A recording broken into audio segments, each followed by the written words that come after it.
Why I think I fight. Do I enjoy it? No. Do I enjoy training? No. Do I enjoy cutting weight? No. Am I nervous? Yes. Do I think to myself, what am I doing? Yes. Completely. Unfortunately, it's one of those things you're either born with or you're not. And the only way I can explain it to try and make it make any sense is that if I'm not doing something which is either extremely difficult or extremely stressful, I'm in a perpetual state of crippling boredom. I can't explain it. I see other people live their lives and they're like, oh, I can't wait for the weekend because I want to watch this movie. I think, who cares about it? You're looking forward to the weekend for a movie?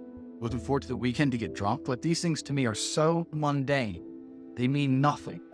And if I don't fight, if I'm not in a situation where I'm stressed, worried, or concerned, I'm just perpetually bored.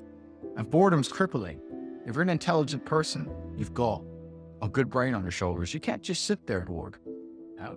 So most smart people take the academic route to avoid boredom. They learn. That's never really interesting either. Although I've always been an intelligent guy, I've always done well academically. It never really interested me. And then I see people climb Mount Everest or jump off buildings or do base jumping. The guy who jumped from space, people think, what's he doing? He's crazy. I understand.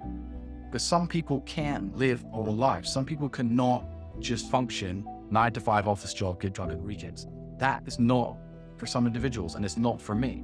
So I have to find something which keeps me physically tired enough to stop me going AWOL, and mentally tired enough. And I've chosen fighting because without this, when I'm not training, I wake up every day and think, okay, what do I do today? It's 9 a.m. on a Tuesday, I'm bored. Everyone's at work, I'm bored, and I'll end up doing something crazy. I'll either end up drunk or on the Eurostar, for, it's just a random lifestyle because I'm constantly looking for never-ending entertainment, and it doesn't exist. I think the only thing that could stop me fighting was if I had enough money to constantly entertain myself.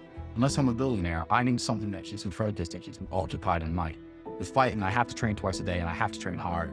And the stress it brings, every aspect, can replace fun. And my mind is occupied. It occupies me. It's the only way I can try and explain it. It occupies me. And I could never stop doing this, even if I lost 100 fights. But I'm not built to live a normal existence. I can't do it. I couldn't just have a kid, some girl, and sit at home and work a little bit and relax. I've never relaxed in my entire life. I don't know what relaxing is. It's just not me. I was a 4-time kickboxing world champion. For 12 years, I trained 5 hours a day, 6 days a week. And I was motivated to train probably about 25% of the time. The rest of the time I went because I am disciplined. You don't feel like going through that shit on a Wednesday morning when you wake up, and you have to do it because you're disciplined. You're either a disciplined individual or you are not a disciplined. There's a difference between want and want. And I say this all the time.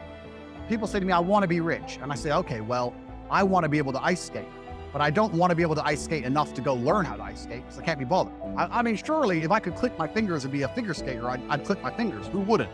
Well, I don't want to actually go train because I don't want it enough. And this is the exact point with money. Everyone wants money put on their lap. If you truly wanted money, you wouldn't be able to sleep until you fucking had it. And this is the point. Because when I had nothing, I couldn't be distracted. You couldn't distract me from what I wanted. That's who I am. If I want something, I'm going to get it. I do not need to be motivated. I'm a disciplined person. If I allocate X amount of time to work, I'm going to do it. But that is the bottom line answer. It's discipline. You're going to have to work when you don't feel like working.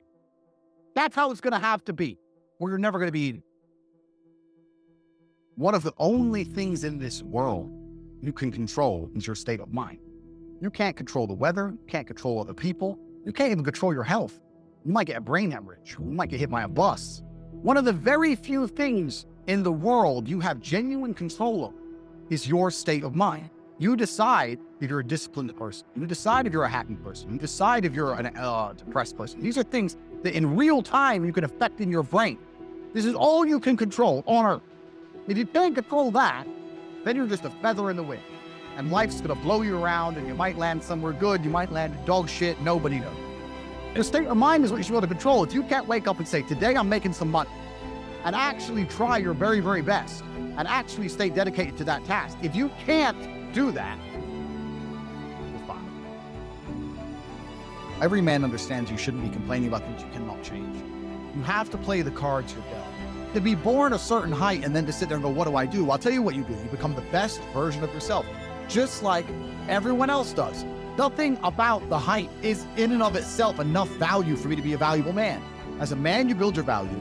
You are born with the cards you're dealt. Sure, it'd be ideal. Look, I'd love to be 7 foot tall. I'm not. So it's the same argument. If you're 5'2", you need to become rich, strong, and funny, and charismatic, and interesting, and witty. If you're 6'4", you need to become rich, strong, well-connected. It's the same game. So to sit there and complain about it is asinine. All of you have a handful of instances. I don't think you understand them. You could have been in a car crash at 4 years old and lost your legs. You have any understanding of how lucky you have been. This is pure luck. There's only luck has kept you fully able-bodied, sitting there, capable of learning and listening and becoming something. You don't really need to be that tall if you're important and rich. And when you walk in the room, you think when fucking Mayweather walks in the room, people give a shit? Fix that frame in your mind. You are viewing yourself as a short man. Stop it. Walk the fuck up and be the man.